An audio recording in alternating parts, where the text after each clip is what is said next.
So I think we should all, as white women, just admit we're jealous of black women's hair. No, I did not cut the clip. That's the entire thing as she posted to her page.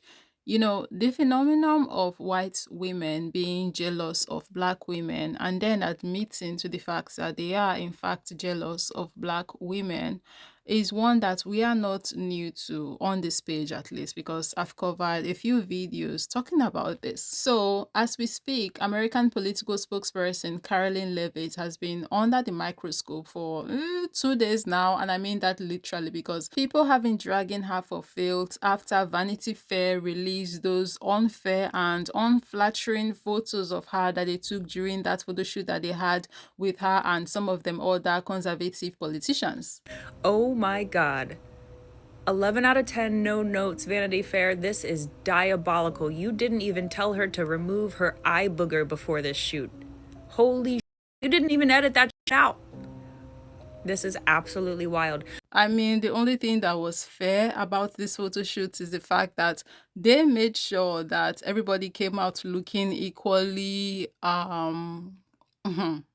They came out looking how you guys can see that they are looking because nothing from my mouth now and I go, yes, say they should go on Ogoro jump. But on a more serious note, what the actual is this though? Like, what is this? But moving on though, because I fear if I look at this picture any longer, I just may develop sleep paralysis, and this may end up being my sleep paralysis demon, and nobody wants that. Nobody wants that. Vanity Fair photographer Christopher Anderson really said Viva la Resistance. Where do I even begin? Let's start with this photo of Karoline Leavitt that probably sent her into psychosis this morning. This is not zoomed in at all. This is just the photo that they posted. You can see every single injection spot in her lips. Every line, every blemish. Like, mind you, I don't want a camera this up in my face like that, but this is diabolical. And this photo, which is supposed to be like her power pose, just the way it's positioned, it's lit, it's zoomed out, like, she looks tiny. She looks like she bought her suit with Kohl's cash. Like, it's not giving what she thought this photo is going to turn out to be. This photo of Marco Rubio just looks like they took one of those cameras that intentionally shows you all of the sun damage that is under your skin. And this photo, the lighting, the posture, it looks like a defeated man. Like, this was intentionally taken to show him looking very, very weak.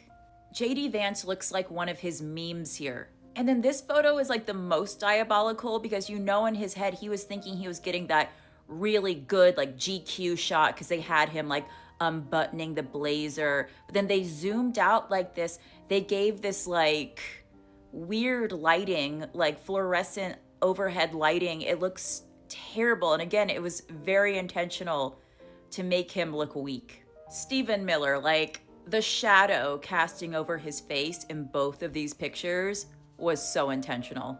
Susie Wiles, insane. She just looks like an HR manager taking a photo for LinkedIn. Dan Scavino, like all of these pictures were so intentionally taken to make every single one of them look weak. Like, this was a humiliation ritual. Like, look at this photo here. The way he's positioned, it's very clear that he thought he was taking this photo, that he was like looking off like strong man, arm out, but just the way they took the photo, it had the opposite effect. And mind you, these kinds of like straightforward zoomed out shots can be very powerful with the right lighting, positioning, and everything. For instance, look at this picture of Michelle Obama for Vanity Fair. And close-up face shots can also be like very powerful and flattering. For instance, just look at this photo of Michelle Obama for Vanity Fair. Christopher Anderson, you deserve every award. Like, some people might call this bad photography. I see this as brilliant photography. Bravo.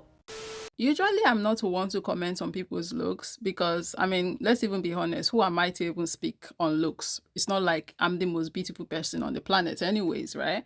But when it comes to conservatives, guys, I don't know. Those people, they do so much damage and evil with the bills and the laws and the stuff that they be doing for me to want to now be the bigger person. I'm not Jesus, right? They can take it up to their personal Lord and Savior. He can be that. I'm an atheist anyways. So I'm sorry, I'm not doing that. I'm going to punch up the way I can. And at the moment, this is the only way I can. So I'm taking it. I'm taking the opportunity. Thank you very much. But back to Caroline, because she's the main focus of today's video. Wow, y'all, Vanity Fair. I'm nervous. How do I look? Do I look enough like Caroline? Come see this face. Come see this face January 5th through 10th at the Soho Theatre in London. Thank you, Miss Vanity, and thank you, Mr. Fair. Can I get an amen? They're finally coming true.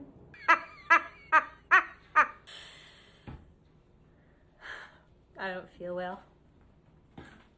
And the reason why that is because at the moment she's under the microscope and there's a lot of conversations going on about her face. Long story short, netizens are wondering why she's 28 and looks like that. You know how at the beginning of this video, I had that clip from that white lady that was talking about how white women are jealous of black women's hair. Yes, I know you guys have been wondering what does that video as an introduction for today's video have to do with anything, because there seems to not be any correlation, right? But there is a correlation, not with hair though, as the creator from the beginning of this video stated, but you know, the concept of white women being jealous of black women or people of color. And this is something that people have been pointing out as it relates to Karoline Leavitt's photo from Vanity Fair.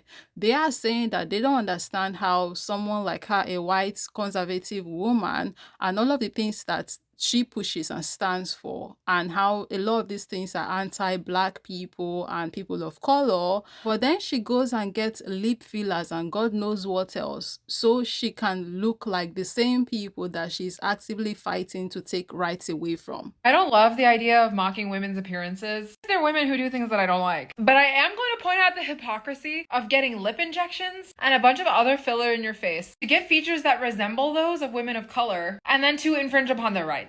See, the white man wants you focused on this woman's lips that's clenched up like an asshole when the hemorrhoid's trying to heal. 28 looking old in the face. If you told me this woman was almost 10 years younger than me, I'd think you was lying. The insidious nature of white psychopathology is demonizing people for having dark skin and then taking your ass to the tanning salons to try to get dark skin. Yeah, you see the nose? Her lips is almost like a zipper, and they look like they about to bust with the lip filler.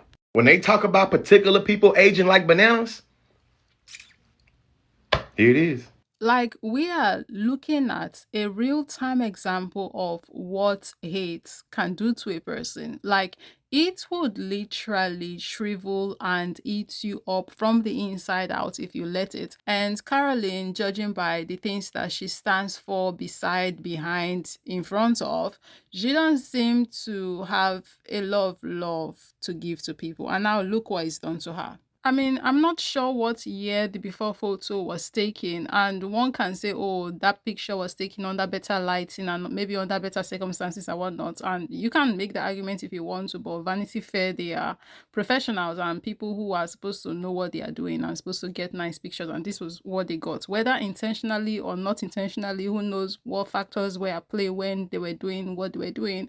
But the fact still remains that she looks better regardless of what ever excuses one wants to come up with. She looks better in her before. She looked like she had light beaming out of her from the before photo. Her skin looks hydrated. She looked like she used to have fun. And then you look at the after, it's like night and day. Even her eyes look different. In the before, you see joy and brightness in the eyes. In the after, the eyes are just staring blankly. And it's just sad. That's all I can say to describe this situation. It's sad. Like, what happened to you? Karoline, she's the reason for the word, bitch. To whoever it was that sang this song, may your days be long, your skin be supple and plump, and may your bank account never run dry. Because, oh my goodness, did it come in handy. Crash into a This photo could be a case study. Because when the Benjamin Button Fox News is going on here, I'm not going to sit here and be unkind to Karoline Leavitt like everyone else is being, okay? I think she looks amazing for a woman in her late 40s. Karen, I'd like to offer you some advice. For our skin to start looking like this. It's not from genetics or time or the sun. This is occupational damage. Listen, our careers can stress us out, especially for someone like you whose full-time job is anger. You wake up every day and you have to choose to hate immigrants and trans people and women and facts. Eventually, the skin on your face is gonna tell on you. It's gonna age you, baby, because hate's a diuretic. It will drain, dehydrate, hollow you right out. And sister girlfriend, that is showing up to work early and it's clocking out late. That's why I choose to trust science, baby, because they make serums for that. Lotions too. I can tell by this photo, your skin is telling you, mama, I need some moisturizer. It's begging for it, screaming for it even. She's thirsty. Like, do you remember when SpongeBob went to go visit Sandy for the first time? I don't need it. I don't need it. I don't need it. Yes, baby, you do need it. Girl, I know you got this, right? You've done much harder things. Be Cream, I am praying for you that the Lord heals your soul and that your skincare then will follow suit.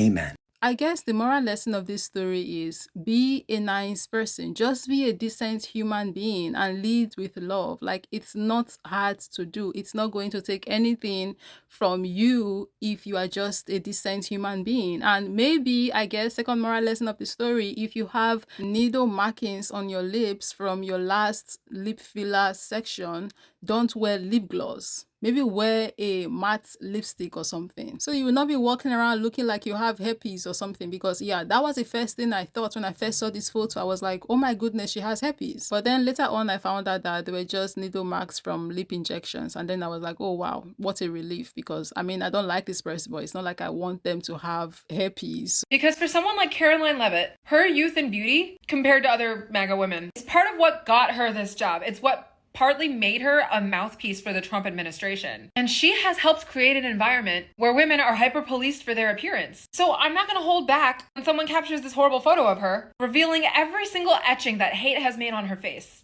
I'm not gonna hold back, no. I'm older than her. I'm always frankly shocked by how much hate she has in her at such a young age, and how much of her face, like what has been done to it, it's all self-inflicted. You can see where the needle went in on her lips, and she could have just used a matte lipstick. This is a woman who cares deeply about how she looks and how she is perceived. And in fact, all those women who have that MAGA look, they know it doesn't look good and often just looks straight up unnatural, because it is. But the point is to show how much they care about impressing men, how much they're willing to do to themselves, to their faces, to their bodies, to show their allegiance to the patriarchy. Don't get me wrong, what Karoline Leavitt and other MAGA women do to their faces, it's still very much for the male gaze. Because if she kept it all natural, then men would just think she didn't care enough about them. I would tell her to go try some Asian skincare, but I know she hates Asian people, so I don't think she should be allowed to use that. You guys, I know what makeup products Karoline Leavitt uses. And you know why? Because she posted a Get Ready With Me on her IG back in April.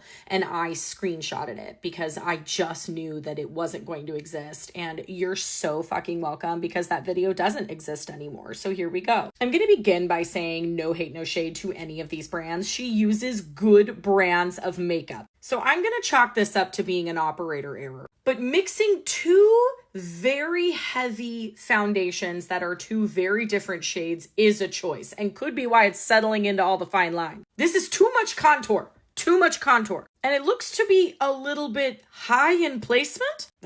When I saw this palette, this is what the inspiration was for me to screenshot this, because I saw that palette and I was like, of course. Again, no hate, no shade to that palette. I have it in my drawer behind me. Them brows be a little dark too. This is dark, a blonde, not a brown. It's actually really embarrassing how long I looked through all of my photos, because I was like, bitch, I know I have those. I know I have them somewhere. That's basically the gist of what's going on with the Vanity Fair versus Karoline Leavitt photo situation. And at this point, I don't know if I have anything insightful to say. I'm just going to bring this video to an end or to a close, whatever. And I want to end on this note with a video from a photographer who analyzed the pictures from Vanity Fair. So I'm just going to let this clip roll at the end, but do let me know down below in the comment section what your thoughts are about all of this. Let's continue this conversation there. Thank you very much for watching. Don't be like Karoline. Let's let love lead wherever it is we're located in this world, because we could do with more love in our world. Wishing you all an amazing weekend as well. Be safe out there. Until next time, is bye from Ivie.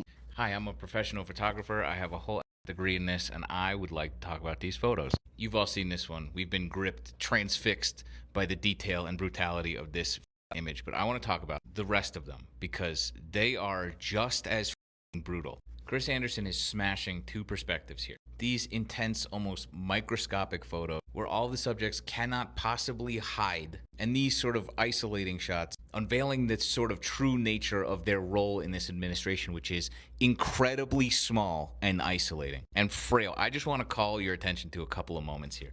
This seemingly as if he's holding a cane or a walker and he's leaving all of these little gritty, disgusting details, but the mirror image of this.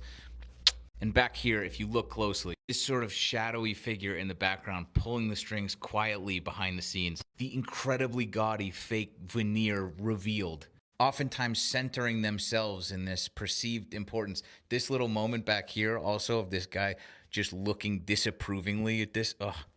They're images of isolation and powerlessness. Whatever the this is. Small, frail, isolated. A nod to Donald Trump's posture here. This is photojournalism at 11. Great job.